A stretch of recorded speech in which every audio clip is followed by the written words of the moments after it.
Napapagod ka na nga ba sa iyong buhay? May mga sandaling isip mo'y gulong-gulo.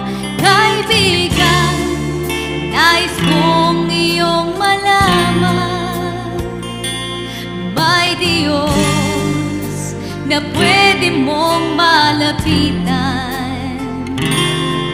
Ano mang kalagayan ang iyong sinusuong, huwag kang matakot, manalig kay Jesus.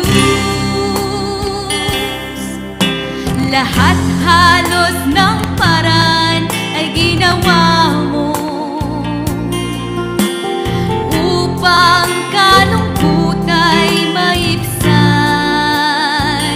Hanggang ngayon, hindi ka maligaya, kahit ba lahat ng nais mo'y makamtan.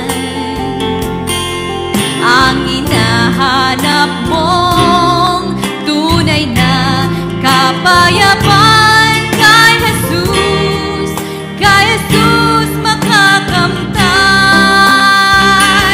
Mahal ka ng Diyos at siya'y naghihintay.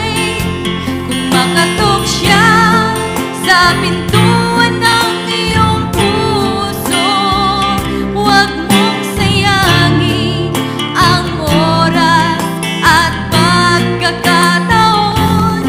Nais ni Jesus kay maligtas.